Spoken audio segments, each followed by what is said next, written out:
Halo teman-teman, di sini saya akan membahas materi mengenai pengangguran.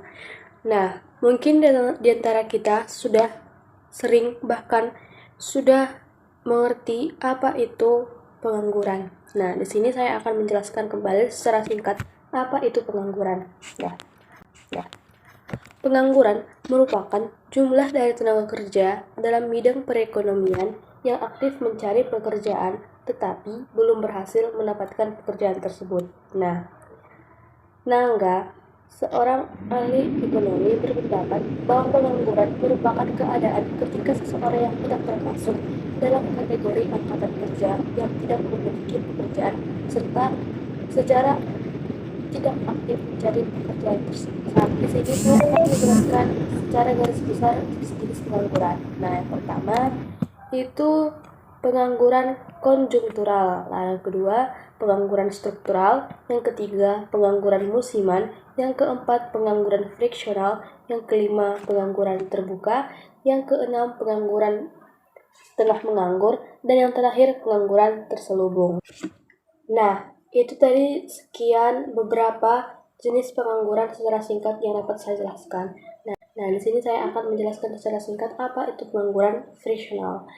Pengangguran friksional merupakan pengangguran yang terjadi karena kesulitan temporer dalam mempertemukan pemberi kerja dan pelamar kerja. Nah, biasanya pengangguran friksional ini terdapat pada perekonomian yang mencapai tingkat penggunaan tenaga kerja penuh. Nah, di sini mungkin kita bertanya-tanya, apa penyebab pengangguran friksional ini? Nah, saya akan memberikan dua penyebab pengangguran friksional ini terjadi. Nah, yang pertama, seseorang belum menemukan pekerjaan yang tepat karena alasan kurangnya informasi lowongan pekerjaan. Dan yang kedua, proses rekrutmen dan negosiasi yang berlangsung cukup lama.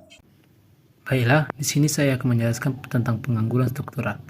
Pengangguran struktural adalah jenis pengangguran yang disebabkan oleh perubahan struktur ekonomi.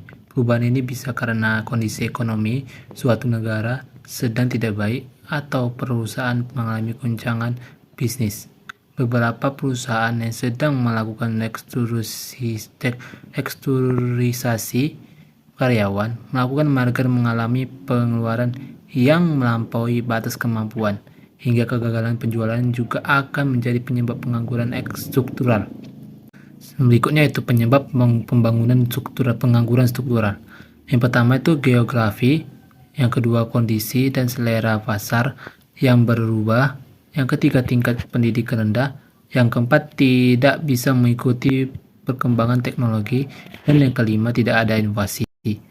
Berikutnya itu cara mengatasi pengangguran struktural. Yang pertama, memberikan pelatihan kerja, memberikan modal usaha.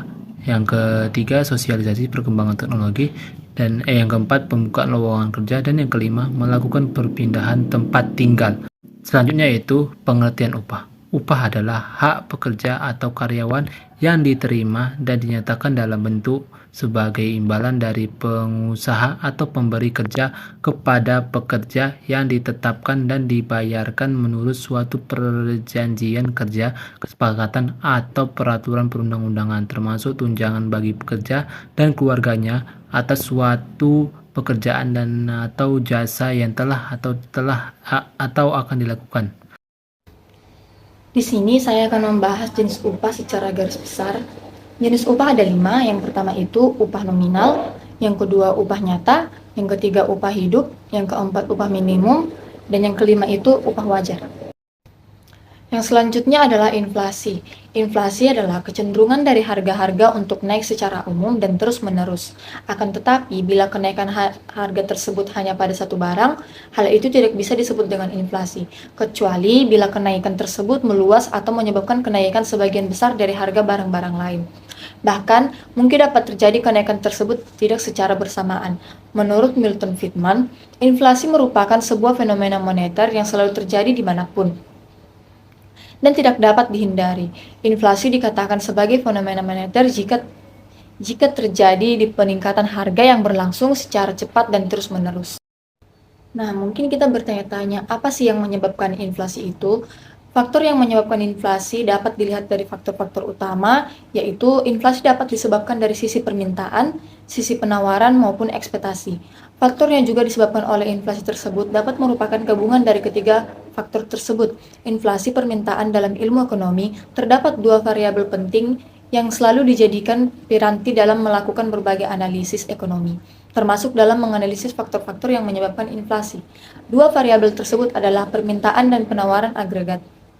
Permintaan agregat pada dasarnya merupakan jumlah seluruh kebutuhan konsumsi dan investasi dalam suatu perekonomian, sedangkan penawaran agregat adalah seluruh potensi yang dimiliki suatu perekonomian untuk menghasilkan barang dan jasa yang diperlukan oleh perekonomian yang bersangkutan.